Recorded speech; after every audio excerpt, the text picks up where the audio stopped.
Comprendre le Coran et l'islam. Un islam limité au seul Coran, est-ce crédible?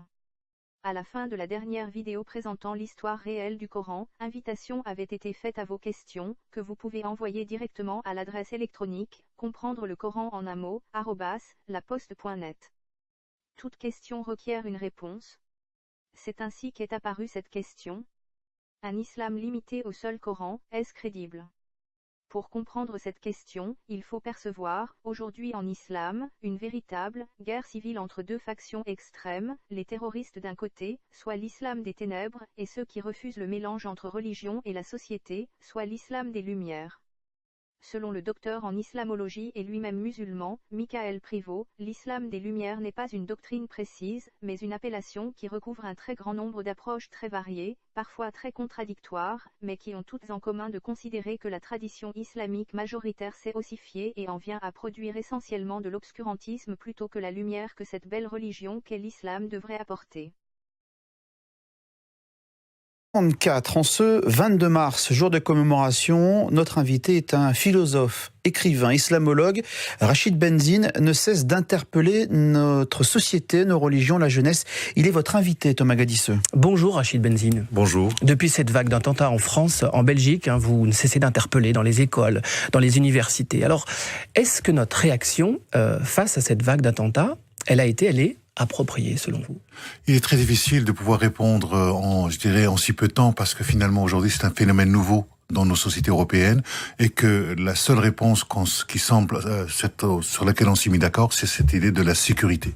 Et on voit bien par exemple la déchéance de la nationalité et que face à ce phénomène de radicalisation et ce phénomène de désengagement, nous sommes en train de tâtonner. Nous ne savons pas encore finalement comment appréhender ces phénomènes et donc on a parfois une hystérie en termes de débat par rapport à ce phénomène de djihadisme, par rapport à ceux qui reviennent et donc nous ne posons pas véritablement les questions. Qu'est-ce qui fait qu'à un moment, un certain nombre de nos jeunes sont attirés par, cette idéologie violente. Et donc c'est un problème à la fois sociétal par rapport à notre jeunesse, qu'est-ce que nous avons à lui proposer, mais c'est aussi un problème à l'intérieur de l'islam.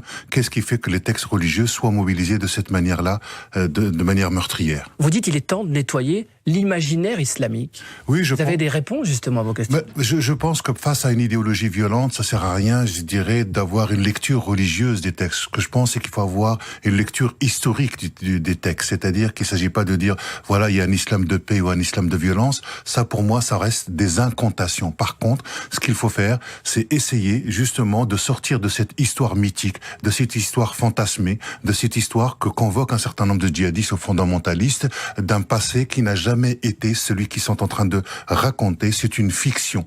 Et donc, pour déconstruire cette fiction, il faut faire de l'histoire. Et nous avons un déficit d'histoire en ce qui concerne l'islam des origines et l'islam contemporain. Et ce déficit d'histoire est remplacé par un excès de mémoire. C'est ce que vous expliquez, que en fait le repli identitaire a été siphonné par le religieux. Ça veut dire que pour tenter de comprendre sans excuser, c'est dans les causes sociétales plus qu'il faut aller rechercher, pas dans l'idéologie salafiste? Pour moi, il faut aller chercher dans les deux. Je dis souvent, il faut sortir d'un double déni. Le premier déni, c'est de dire, c'est de la faute de l'islam, c'est pas la faute de la société. Et le deuxième déni, c'est de dire, ça n'a rien à voir avec l'islam. Je pense que ça a à voir avec les deux. À la fois dans ce que nous proposons en termes de société, c'est-à-dire des problématiques qui relèvent de l'économie, de la stigmatisation, du social, du politique, mais aussi à l'intérieur de l'idéologie salafiste, djihadiste, qu'il faut absolument déconstruire, et ça c'est le travail des musulmans de le faire. En tant que chercheur islamologue, quel regard vous posez sur la réaction des autorités alors, face à ce phénomène? Je pense que on a du mal à prendre en compte la question religieuse. Et nous avons souvent des lectures qui sont socio-marxistes, où la question identitaire ou la question religieuse, on pense qu'elle va être réglée à partir du moment où on aura réglé les problématiques économiques et sociales. Simplement, il y a une idéologie derrière, il y a une pensée qui puise aussi ses ressources à partir des textes religieux. Et tant qu'on n'aura pas fait ce travail-là, cette idéologie continuera à provoquer, des réactions et des convocations. Cette lecture historique, c'est ce que vous en appelez à cet islam des Lumières. Comment ça se fait que ça ne percole pas plus ? Parce que nous ne savons pas du tout comment prendre le religieux. Nous sommes devenus des analphabètes d'un point de vue religieux. C'est-à-dire que cette sécularisation fait que les références culturelles même de l'Occident, en termes de tableaux dans des musées, les gens ont de moins en moins ces références pour pouvoir les lire. Et donc, le religieux fait peur. Et comme nous ne savons pas du tout l'appréhender, donc du coup, nous essayons de le mettre de côté. Parce que cette peur, elle est forcément liée à cette absence de réponse face au phénomène de radicalisation. Vous l'avez dit vous-même, les autorités tâtonnent. Alors vous dites, il faut miser sur l'intelligence de la jeunesse, mais c'est cette absence de clés pour décoder qui provoque aussi la peur. Absolument, je pense qu'il faut miser sur cette jeunesse, il faut lui donner les outils, il faut la faire sortir d'un certain nombre de certitudes, d'un certain nombre de discours qu'elle écoute soit à la mosquée, soit sur Internet ou ailleurs. Et vous qui allez à la rencontre de cette jeunesse, vous avez l'impression que les schémas, ça bouge, ça évolue, le débat évolue. Depuis Charlie Hebdo, c'est 3 ans. En général, depuis 2 ans, ce qu'on peut dire, c'est qu'à l'intérieur des communautés musulmanes, il y a des vraies remises en question, c'est-à-dire des questions sur le type de discours qui est donné dans les mosquées ou ailleurs. Simplement, cet effort-là n'est pas suffisamment soutenu pour qu'il puisse être grand public. Ce qu'il faut savoir, c'est qu'il y a des schismes à l'intérieur de l'islam sur la question de l'interprétation. Il y a une véritable guerre à l'intérieur. Donc, quand on n'est pas à l'intérieur, on ne se rend pas compte de la violence interne en termes d'interprétation. Et ce qu'il faut donner à nos jeunes, c'est justement ces outils historique pour pouvoir déconstruire les représentations de l'islam qu'ils ont, pour dire que leur représentation de l'islam, il n'en a pas toujours été ainsi. Autrement dit, l'islam est un organisme vivant de 15 siècles qui ne cesse de changer. Moi, je suis spécialiste du Coran, et lorsque nous parlons d'islam, en général, cela n'a aucun sens. Aujourd'hui, nous voyons des gens qui s'expriment au nom de l'islam ou sur l'islam et qui partent du principe, par exemple, quelqu'un comme Michel Onfray, notre philosophe national, qui dit « l'islam est ontologiquement violent ». Face à ce type de discours, l'islam est ontologiquement violent, nous avons d'autres discours qui disent « non, l'islam c'est la paix ». Vous voyez, donc nous avons finalement 2 positions de discours. Mais qu'est-ce que ces discours nous disent finalement? Ils ne nous disent rien sur l'islam, ils nous disent beaucoup plus de choses sur la perception des gens sur l'objet islam. Pourquoi? Parce que le mot islam, j'ai envie de vous dire, vous n'êtes pas sorti dans une ruelle et vous avez rencontré Monsieur Islam. Monsieur Islam n'existe pas. Le mot islam existe dans des discours. L'islam abstrait, hors sol, ça n'existe pas. L'islam existe en tant que religion, et on aura l'occasion d'en discuter, il existe à travers l'histoire. Et quand on veut essayer de comprendre un événement, c'est toujours, il faut en histoire un temps, un lieu, un groupe humain. En dehors de ces éléments-là, il est très difficile de pouvoir parler de l'islam en général, sinon nous faisons de l'idéologie. Autrement dit, il faut périodiser. Autrement dit, il faut humaniser. Inscrire les croyances dans l'histoire. Et lorsque nous prenons un texte qui est comme ça multiséculaire, il y a pour aller très vite, il y a 2 manières de le lire. Soit vous projetez ce que vous êtes dans le texte, vos présupposés, vos jugements, vos interrogations sur le texte, et finalement, qu'est-ce que vous interprétez? Vous ne trouvez que vous-même, puisque le texte est le miroir de ce que vous êtes. Que vous soyez un pacifiste, vous allez chercher les éléments que vous allez considérer comme pacifistes, et si vous êtes djihadiste violent, vous allez chercher les éléments. Donc finalement, vous n'interprétez que vous-même, et vous serez satisfait parce que vous allez trouver de quoi conforter votre propre opinion.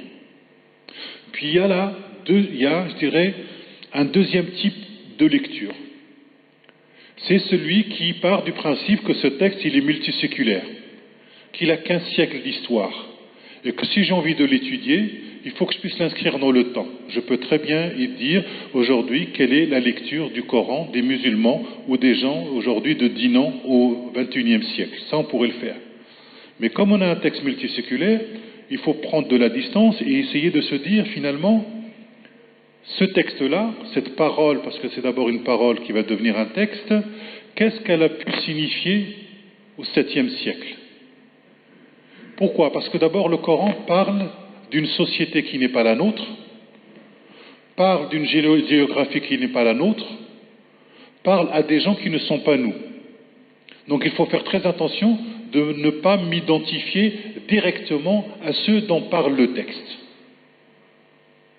C'est très important je dirais, de comprendre cela parce que c'est cette distance critique qui va être nécessaire pour comprendre comment finalement une croyance va se développer à travers l'histoire. Moi, mon travail, il est beaucoup plus d'essayer de comprendre ce que cette parole a pu signifier à des hommes du 7e siècle. Comment étudier le texte en le ramenant dans le contexte. Et pour le ramener dans le contexte du 7e siècle, c'est quelque chose de très difficile. Je vais vous expliquer pourquoi. Parce que nous n'avons pas de documents épigraphiques. Nous n'avons aucun témoin qui date du 7e siècle. Tout ce que nous avons sur l'islam, c'est le Coran qui est censé être un texte du 7e siècle et une tradition musulmane qui nous parle du Coran et qui nous parle du prophète de l'islam qui s'établit 2 siècles plus tard à Bagdad, à partir notamment de 850, notamment ce qu'on va appeler le corpus de la tradition musulmane. Autrement dit, dans l'islam sunnite, et j'aurai l'occasion de revenir dans l'islam chiite, l'islam sunnite qui constitue 90% aujourd'hui de la population musulmane, vous avez au moins 2 corpus qui sont très importants. Vous avez le corpus du Coran, et puis vous avez le corpus de la tradition musulmane qui, et selon la tradition musulmane, nous rapporte les faits et les gestes du prophète de l'islam. Autrement dit, lorsque vous avez un musulman, il vous dit que ces 2 textes-là vont ensemble. Même si ces textes-là, les seconds textes, parce qu'il y a 6 corpus, ont été écrits à partir de 850-870 à Bagdad, et notamment par 2 corpus qui sont très importants, qu'on appelle Bukhari et Muslim. Bukhari qui est de Bukhara et Muslim qui est de l'Iran oriental. Vous voyez, donc par 2 noms arabes. Ces textes-là vont s'écrire dans une société à partir de Bagdad. La société du Coran est une autre société.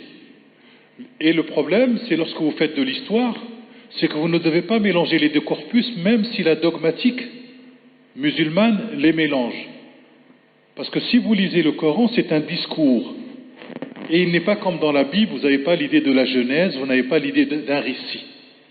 Et donc, il vous manque des éléments et la tradition musulmane va vous dire que tel fragment de discours dans telle sourate est advenu à tel moment à la Mecque ou à Médine. Mais tout ce que nous pouvons savoir, c'est que finalement, c'est impossible de pouvoir vérifier toute la factualité. Voilà le grand problème que nous avons dans les études coraniques. Si nous voulons revenir à de la factualité, à de l'événementialité, en disant cet homme était là, il a rencontré un tel, il a fait que ça c'est impossible. Donc, nous avons un problème en termes de sources pour essayer de revenir à ce texte. Donc, simplement, ce que nous pouvons faire, c'est essayer d'arriver à des hypothèses vraisemblables, situationnelles, compte tenu des éléments que nous pouvons savoir. Qu'est-ce que nous avons?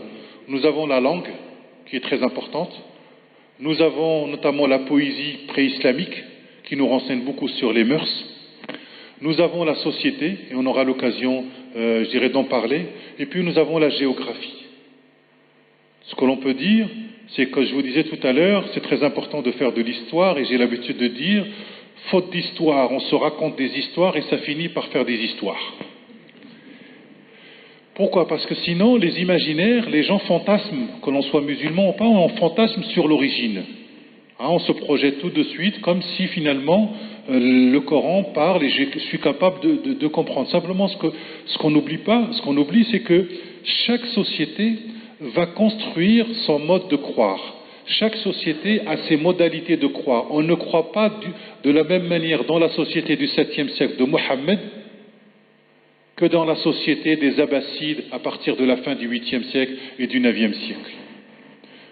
Parce que, entre le 7e siècle et le 9e siècle, nous avons changé de population, nous avons changé de temporalité, nous avons changé de société, nous avons changé de géographie, nous avons changé de population. Pourquoi? Parce que l'islam, au départ, quand il sort d'Arabie, ne sort pas pour convertir les gens. L'islam n'a pas été d'abord convertisseur. Les Omeyyades, qui vont s'installer à Damas, après la mort du prophète qui lui meurt en 632, les Omeyyades qui sont des gens de la Mecque, Donc à Damas, il va y avoir un empire musulman de 660 à 750. Ne permettez pas que les gens entrent en islam. Si vous n'étiez pas arabe, vous ne pouviez pas devenir musulman. C'est intéressant de voir pourquoi et à partir de quand finalement il va y avoir ces phénomènes où nous allons avoir des entrées massives. C'est-à-dire c'est à partir de 750, les Abbassides, qui sont des cousins des Omeyyades qui les renversent, ce sont les Abbassides à Bagdad qui vont permettre l'entrée massive de chrétiens, de juifs, de zoroastriens dans l'islam. Et c'est à partir de 750, à partir du 8e siècle, 9e siècle, qu'on va mettre en place les corpus de la tradition prophétique. Et c'est à partir du 9e siècle et du 10e siècle que vont naître le sunnisme et le chiisme, qui sont des querelles de cousins au pouvoir. Or, si vous n'avez pas cette périodisation, c'est-à-dire c'est comme un archéologue. Un archéologue, il a besoin de ne pas mélanger les couches. Sinon, il fait du mauvais travail. On a besoin de serrer les couches, les différentes strates, pour savoir cet objet que nous appelons islam, comment il va se développer à travers l'histoire. C'est-à-dire que Dieu va devenir l'allié, non pas des croyants, qui est un terme impropre au 7e siècle. Le terme croyant est un mot impropre au 7e siècle, de même que le concept de impie, de mécréant, d'infidèle, ce ne sont pas des concepts qui sont valables au 7e siècle. Les mots vont voyager, mais les imaginaires autour de ces mots, eux ne voyagent pas. Les représentations, elles ne voyagent pas. C'est-à-dire que chaque mot va être surchargé par, chaque génération va rajouter une couche de signification sur un certain nombre de mots. Qu'est-ce que nous savons de cet homme et qu'est-ce que nous savons de cette société? Donc je vous dis, une société segmentaire qui repose sur des phénomènes, d'alliance, où vous n'avez pas d'organisme de contrainte. Vous n'avez pas de police, vous n'avez pas de service militaire, vous n'avez pas de commissariat. Donc les choses s'arrangent autrement. Donc vous ne pouvez pas contraindre un groupe à se rallier à vous. C'est-à-dire que le ralliement, l'obéissance doit être consentie dans cette société. Le fait que dans le Coran on dise obéissez à Dieu et obéissez au prophète, cela veut dire deux choses. Cela veut dire, premièrement, que l'obéissance doit être à chaque fois renouvelée, c'est jamais quelque chose de définitif, et ça veut dire aussi que les gens n'écoutent pas. Si vous dites à votre enfant ou à votre petit enfant, écoute-moi, obéis-moi, obéis-moi, obéis-moi, au bout de 10 fois, je vais dire, le gamin, il en a rien à faire. C'est très important de pouvoir lire l'arrière-plan d'un discours.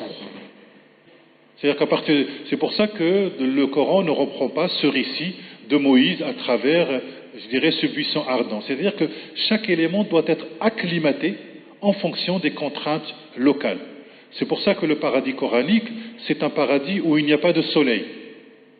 C'est pour ça que l'enfer coranique, c'est pas un enfer de flammes, de feu, c'est plutôt, un feu solaire. Pourquoi? Parce que la grande hantise de l'époque, c'est justement se retrouver dans le désert avec une canicule et un soleil qui frappe de telle sorte que vous soyez assoiffé. Et que la véritable torture dans le Coran, c'est ce qu'on appelle l'adab en arabe, c'est le fait d'être assoiffé. Donc c'est pour ça que c'est très important non seulement de connaître cette société, mais de connaître aussi ses phobies. Lorsque vous êtes sédentaire, la grande phobie des sédentaires, c'est de se retrouver nomade. Donc, dans le paradis coranique, il y a beaucoup d'eau. Dans le paradis coranique, il n'y a pas de soleil. Le Coran dit « Wala shamsa », c'est-à-dire vous n'avez pas de soleil. Donc, c'est important de connaître ces phobies, c'est important de connaître cet imaginaire coranique qui va tout déterminer dans cette société-là. C'est pour ça que le pèlerinage que vous voyez, qui commence par l'Est, le Nord, l'Ouest et le Sud, 7 fois, c'est l'effet inverse du soleil et, de la montre. Tout simplement parce que c'est un pèlerinage de demande de pluie. Et si on fait, le tour inverse du soleil, c'est pour éviter que le soleil se lève, pour que la pluie puisse tomber. Et donc, du coup, qu'est-ce qu'on sacrifie? On sacrifie à l'époque, non pas des moutons, mais on sacrifie des chameaux, c'est-à-dire en anthropologie, donc on offre du liquide pour recevoir un autre liquide. Et le pèlerinage, c'est un pèlerinage pré-islamique. Ce que fait le Coran, c'est que simplement il le désymbolise pour le resymboliser. C'est très important parce qu'il n'y a aucune religion comme ça qui descend du ciel. Chaque religion, à partir du moment où elle va se constitue à partir, je dirais, de la culture. C'est pour ça que le terme croyant qu'on peut lire aujourd'hui dans les traductions du Coran, ce sont des mots impropres. C'est un terme qui est valable au 9e, au 10e siècle, mais les gens, les mu'minoun dont on parle le Coran, ce ne sont pas encore les croyants musulmans. C'est très important parce que lorsque vous travaillez sur le passé ne connaît pas encore son futur. Parce que sinon, si vous mélangez les périodes, vous ne comprenez absolument plus rien. Il ne faut jamais oublier qu'on est dans une économie de survie, où la vie de chaque homme compte, où on essaie de régler les problèmes d'abord à travers la parole, et ce qui va réguler la violence dans cette société, c'est ce qu'on appelle la loi du talion. C'est ce qu'on appelle qisas en arabe, c'est la loi du retranchement équitable. La loi du talion permet de réguler la violence parce qu'on n'avait pas de contraintes d'éléments de violence. À qui s'adresse Mohammed et qu'est-ce que nous savons sur Mohammed? Pas grand-chose si on se tient au Coran, et beaucoup de choses si on se tient à la tradition prophétique qui parfois a tendance à magnifier Mohammed, à construire Mohammed comme une espèce de figure biblique. Si vous prenez la sira, la biographie qu'on appelle, qui a été écrite en 780 par une commande politique des Abbassides, vous allez trouver le récit de la naissance de Mohammed pratiquement à l'aune, sans la virginité, mais à l'aune finalement de Jésus. Avec des lumières partout, avec des chamelles qui finalement donnent beaucoup de lait. Donc il y a un merveilleux, pourquoi? Parce que les gens qui vont se convertir à la fin du 8e siècle, 9e siècle, les chrétiens et les juifs et les zoroastriens qui entrent en islam, ils viennent avec leur imaginaire. C'est-à-dire que durant cette période, dans la société de Bagdad, nous avons ce qu'on peut appeler un phénomène d'hybridation interculturelle et interreligieuse. Parce que les gens, quand ils se convertissent à une religion, ils viennent avec leur imaginaire, ils viennent avec leur histoire, ils viennent avec leur passé. Autrement dit, à partir du 9e siècle, on va assister à ce qu'on pourrait appeler une biblisation de l'islam.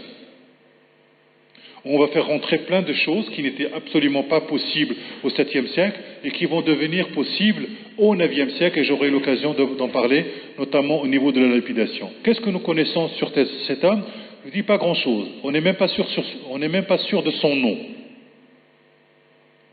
Selon la tradition, il s'appelle Mohammed ibn Abdullah Abu al-Qasim al-Qurayshi al-Hashimi. Vous voyez? C'est-à-dire que c'est une généalogie.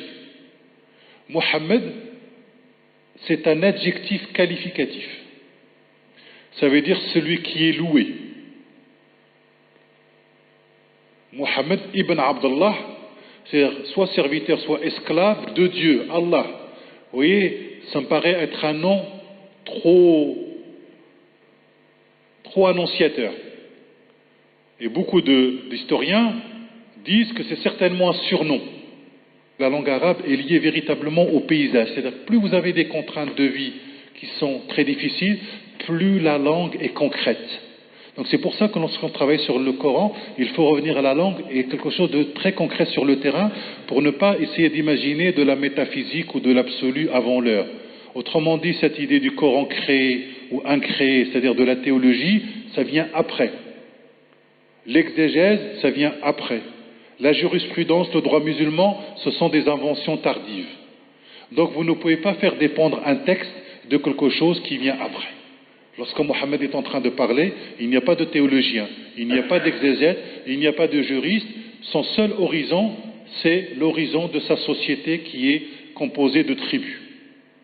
C'est pour ça que les règles que vous allez trouver dans le Coran, ce ne sont pas des règles coraniques, ce ne sont pas des règles musulmanes, ce sont des règles simplement sociales et tribales, dans la mesure où dans cette société, on ne peut pas innover, on ne peut pas innover sans que ça soit refusé.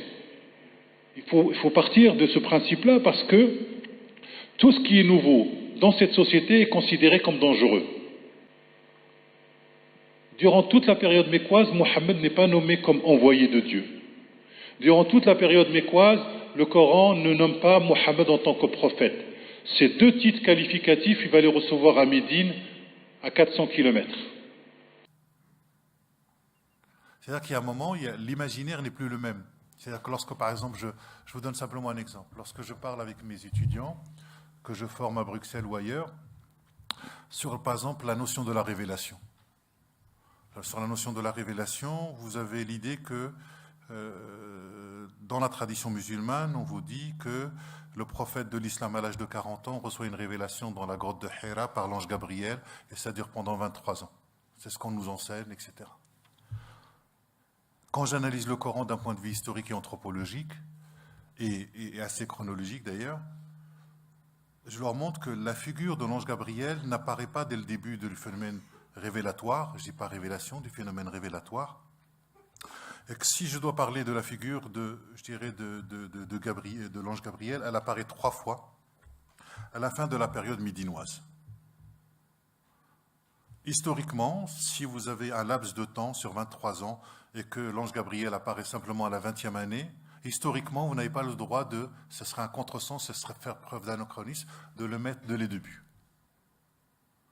Et une autre problématique que vous avez, c'est qu'aujourd'hui, si on doit écrire une biographie historique de Mohammed, elle va tenir en 3-4 lignes.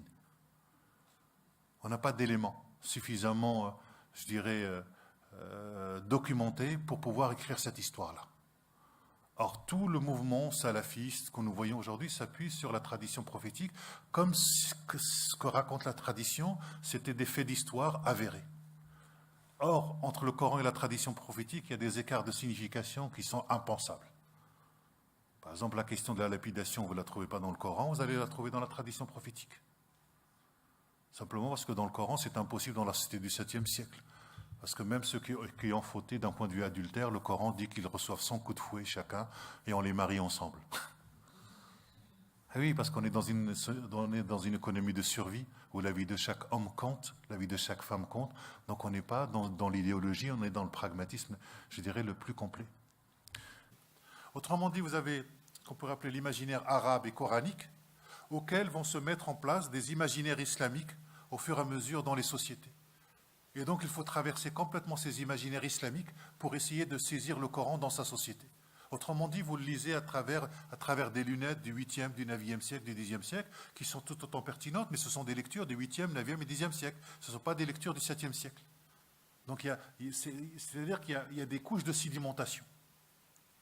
Et donc il faut un peu désédimenter pour essayer de voir comment l'islam se construit sur 15 siècles. Et, par exemple, je vous disais tout à l'heure, la question du Coran créé ou incréé. On se pose cette question aujourd'hui d'un point de vue théologique. Pendant très longtemps, les musulmans ont dit que le Coran est un acte créé dans le temps, dans l'histoire. Et à un moment, on a dit non, le Coran est incréé, c'est-à-dire qu'à partir de 847, il y a un changement de pouvoir, et le changement de pouvoir va faire que c'est plutôt l'idée du Coran incréé.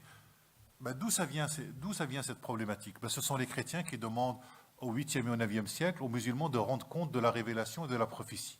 Qu'est-ce qu'ils font? Ils vont reprendre les catégories grecques à partir desquelles les chrétiens ont réfléchi la nature de Jésus. Est-ce que Jésus fait partie de l'être même de Dieu? Est-ce qu'il est consubstantiel à Dieu? Est-ce qu'il est incréé ou est-ce qu'il est créé dans l'histoire? On reprend ces catégories pour le Coran.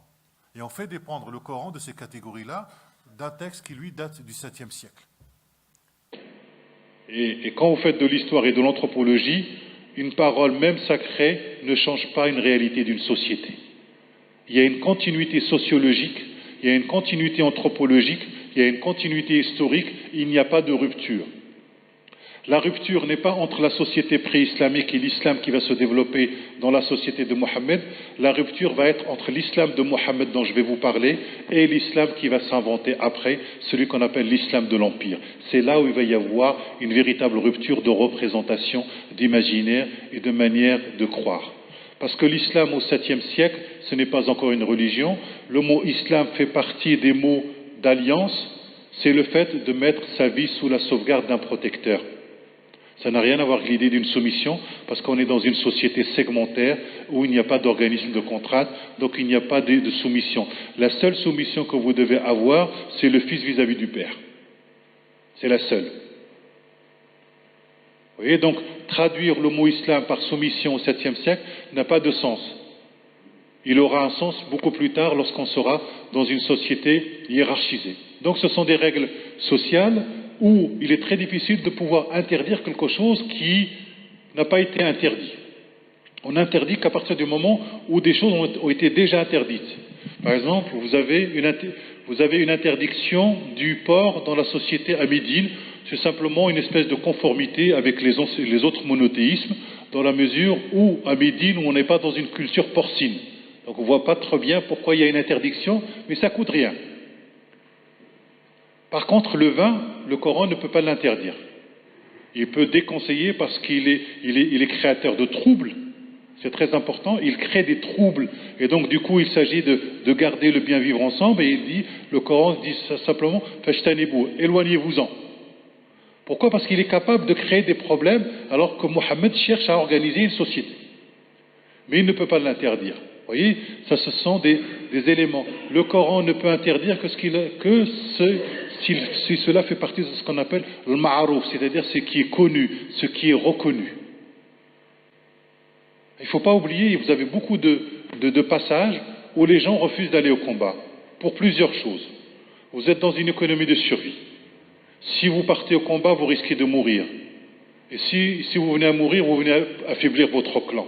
Donc votre clan risque de disparaître, parce que la grande hantise des Arabes de l'époque, des groupes, c'est qu'ils soient disloqués. Donc l'idée de martyr est impensable dans la société de Mohammed. Elle sera possible au 9e et au 10e siècle, mais dans la société de Mohammed, elle est impossible.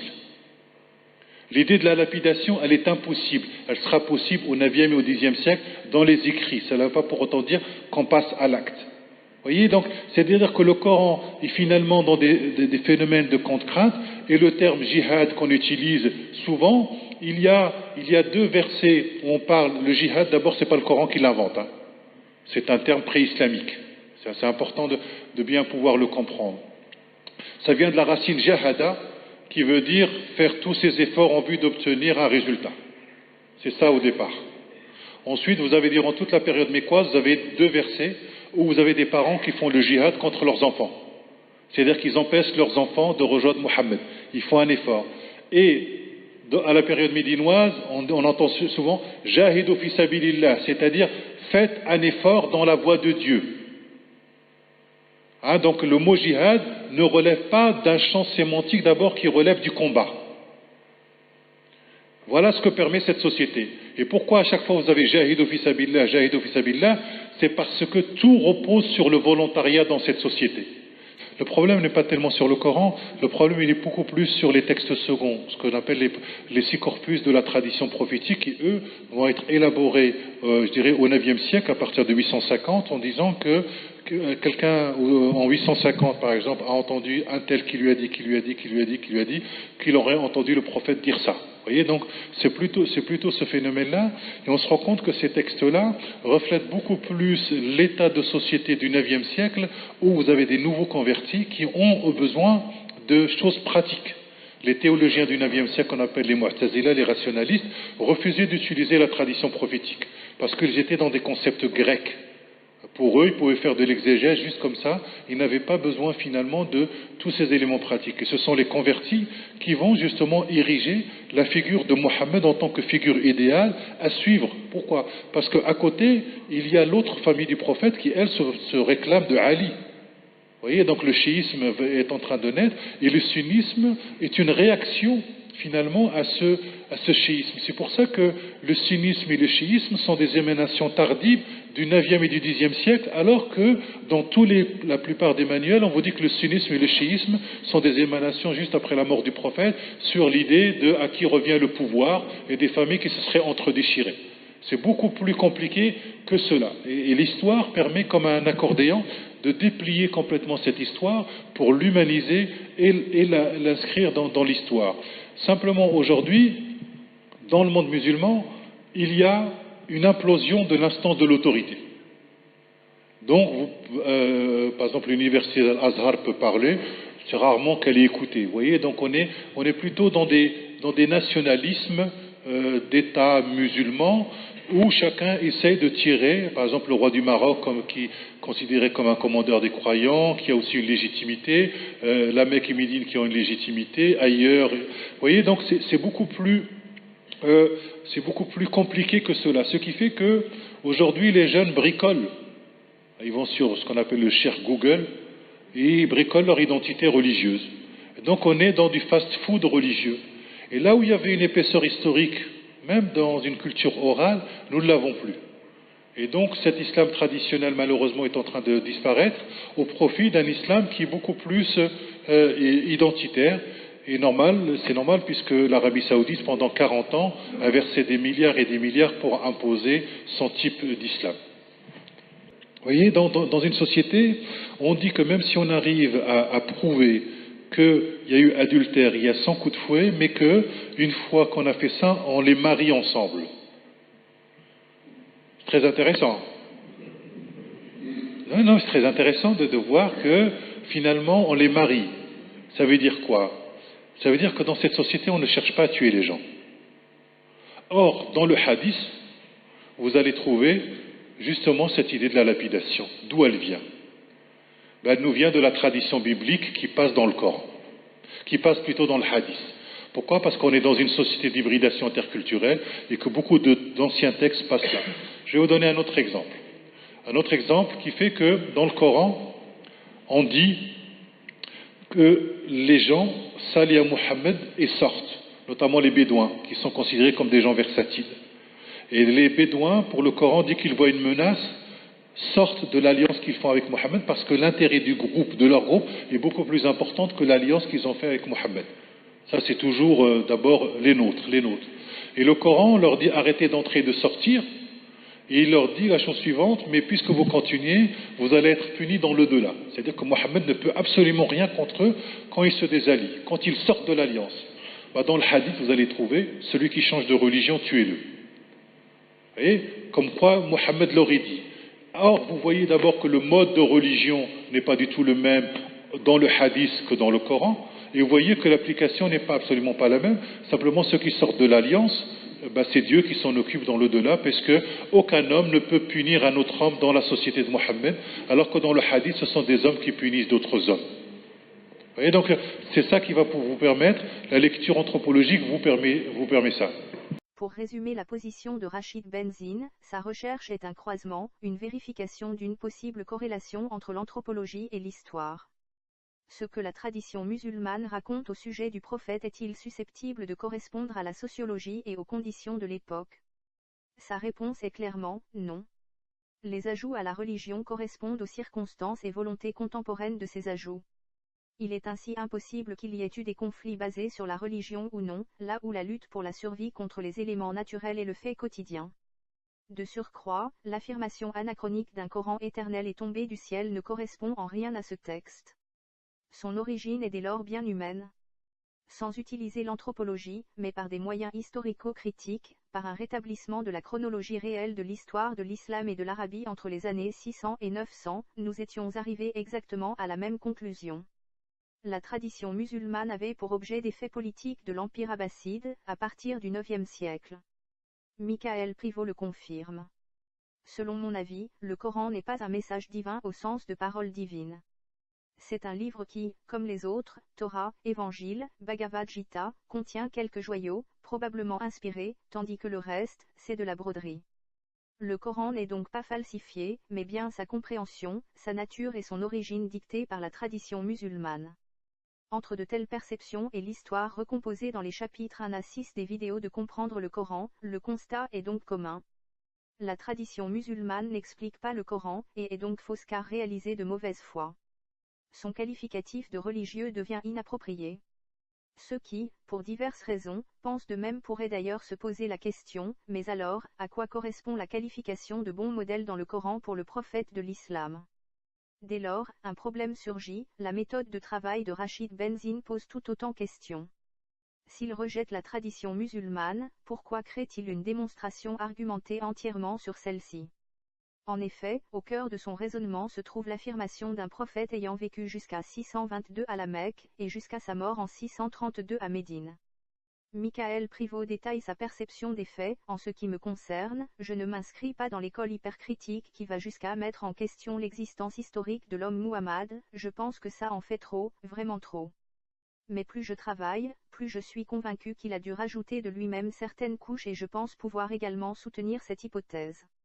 Or, ces affirmations de lieu et de temps sur la personne de Mahomet ne proviennent que de la tradition musulmane. Avec une révélation qui se serait déroulée ailleurs et à une autre époque, ces constats sociétaux, ces affirmations tombent à l'eau, ce qu'il démontre lui-même. De même, d'où proviennent ces affirmations anthropologiques de coutumes, de manière de vivre à cette époque dans cette région du monde? Il l'a affirmé, il n'y a aucun document d'époque. Les sources ne peuvent être que la tradition musulmane fallacieuse qu'ils dénoncent tous deux. L'archéologie prouve que la Mecque n'existait pas à cette époque. Nous avons pu découvrir la chronologie réelle du Coran, soit une écriture du début du 7e siècle à l'année 865 ou 870 environ. Toutes les affirmations anthropologiques tombent irrévocablement à l'eau. Faute d'histoire, on se raconte des histoires et cela finit par faire des histoires. Sans s'en rendre compte, c'est exactement ce que Rachid Benzine fait lui-même, en plus de révoquer l'islam connu de tous. Mais aussi, nous avons découvert un chevauchement d'une 50aine d'années entre les rédactions de la tradition musulmane et du Coran, avec les mêmes auteurs, les scribes des califes abbassides, et les mêmes objectifs. Le choix d'un support ou de l'autre semble aléatoire. Il était nécessaire, par crédibilité, de limiter au maximum la quantité de sourates tombées du ciel alors qu'elles auraient dû être connues depuis longtemps. De fait, Rachid Benzine accepte le contenu des volontés des califes si celles-ci sont écrites sur un support, et non sur l'autre. Là aussi, il s'agit d'un manque de discernement patent. Il ne faut pas mélanger les corpus, affirme-t-il avec raison. Comme tous les islamologues, c'est pourtant ce qu'il fait. Mais c'est la tradition musulmane, par ses mensonges, qui a fixé deux corpus. L'histoire réelle montre que cette distinction est fallacieuse, non liée à une chronologie, mais à des contingences pratiques du IXe siècle. Monsieur Benzine oublie également une question majeure. Par qui et dans quel but la révélation s'est-elle opérée? Peut-être l'ignorait-il, et constate seulement l'existence de ce livre humain parlant de Dieu. La réponse à cette question influence aussi une telle corrélation entre la sociologie ou anthropologie sous l'ère de la révélation et la tradition musulmane. C'est par les buts poursuivis que l'on comprend réellement la nature de ce livre qu'est le Coran. Si la révélation par l'archange est anachronique et donc à rejeter, quel devient dès lors le statut du prophète? Il n'a pas reçu ce livre de Dieu, ce texte étant humain. Est-ce lui qui l'a écrit? Ce n'est pas ce qu'il affirme, mais peut-être le pense-t-il. Avec une autre argumentation, le discours de Rachid Benzine ne fait que confirmer l'histoire que nous avons pu voir se recréer. Il qualifie sa perception comme « l'islam des Lumières ». Sa démarche est certes intéressante et audible par des musulmans, car elle provient d'un musulman affirmé. Venant d'un non-musulman, personne ne l'écouterait. Tel est le fonctionnement sectaire de la toute grande majorité des musulmans. Dès leur plus jeune âge, on leur apprend que le non-musulman est un menteur, et qu'il doit dès lors ne pas être écouté, pour éviter la perdition. Avec les erreurs méthodologiques de Rachid Benzine, nous ne pouvons que constater que les lumières de cet islam correspondent plutôt à une veilleuse, car les lumières sont éteintes et restent seulement une porte de sortie dans le noir. Laissons conclure Rachid Benzine lui-même, parler de sa foi à la lumière de son travail. Est-il possible d'être encore croyant, et par quelle argumentation, sur quelle base, lorsque l'on dénonce publiquement autant de falsifications et de fausses croyances? C'est que lorsque vous faites une approche, comme j'ai essayé de vous la donner, historique et anthropologique, vous ne partez pas des principes de la croyance, de l'idée de la descente, le Coran comme parole de Dieu, etc. Parce que un historien, c'est-à-dire c'est une conviction de foi. Vous ne pouvez pas la démontrer. Soit vous y croyez, soit vous n'y croyez pas. Ça, c'est la première des choses.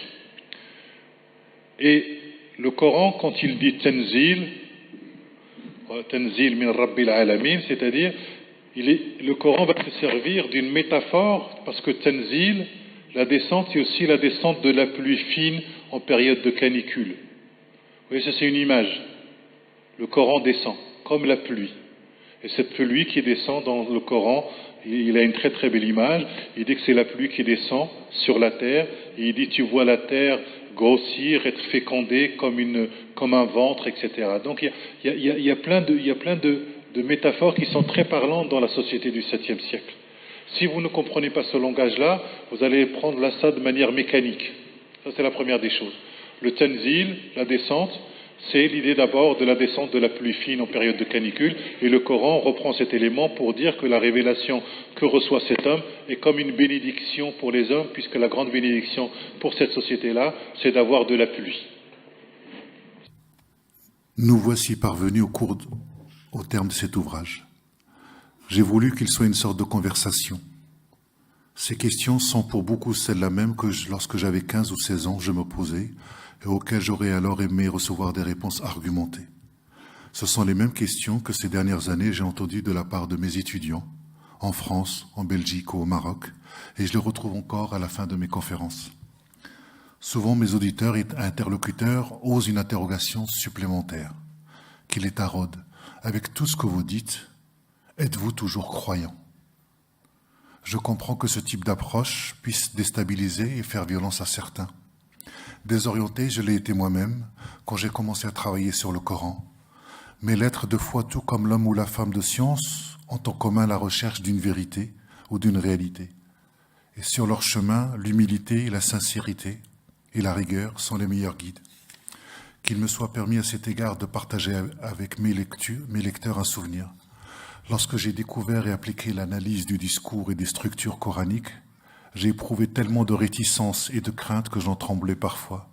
J'ai souvent eu le sentiment de franchir des étapes de non-retour. Travailler plume à la main sur les versets, les mots, les images, sur ce que j'avais appris à accueillir comme étant la parole même de Dieu, vous bouleverse. Je me suis confronté à cette expérience de la croyance, cette croyance qui fait corps avec vous-même. Analyser sa propre croyance, c'est comme scruter une réalité qui coule dans vos veines. Quitter ce qu'on a appris durant l'enfance fait violence au corps, au cœur et à l'esprit. Dire Dieu, au vrai, c'est d'abord se raconter. Dire qui est son Dieu, c'est une manière de se mettre à nu. Parler de Dieu, c'est livrer une part de soi-même, une dimension profondément intime. On peut sentir un sentiment d'impudeur.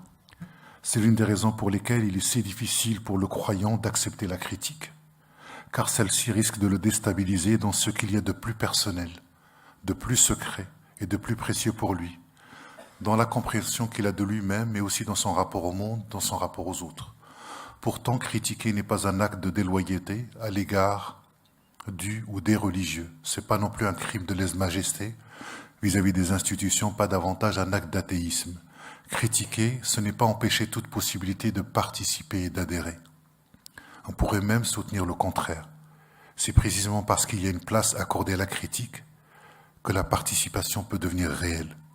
Une vraie appropriation ne peut consister en rabâchage, en répétition de discours officiels entendus. L'adhésion à une foi demande une réappropriation personnelle qui passe inévitablement par des remises en cause, par un retour sur la manière dont la croyance s'est construite elle-même, par une découverte de ces siècles où la croyance était encore tâtonnante avant de pouvoir se fixer pour des siècles et des siècles. Chaque génération hérite des interprétations accumulées avant elle. Elle est appelée à faire une relecture. Elle ajoute la sienne et contribue à son tour à la création d'une immense sédimentation. Le philosophe Jacques Derrida notait avec justesse qu'hériter ne saurait consister seulement à entretenir des choses mortes, des archives et à reproduire ce qui fut. On ne peut souhaiter un héritier ou une héritière qui n'invente pas l'héritage, qui ne le porte pas ailleurs dans la fidélité, autrement dit, une fidélité infidèle. J'ai essayé, en tout cas à travers ces quelques pages, d'essayer de savoir comment on peut être à la fois fidèle à une tradition et en même temps lui être infidèle. Tout à l'heure, on parlait avec Karim de faire un dos, je dirais un enfant sur le dos de la tradition sans qu'elle s'en aperçoive elle-même. C'est-à-dire, cet enfant vient de la tradition, mais en même temps, elle a du mal à le reconnaître.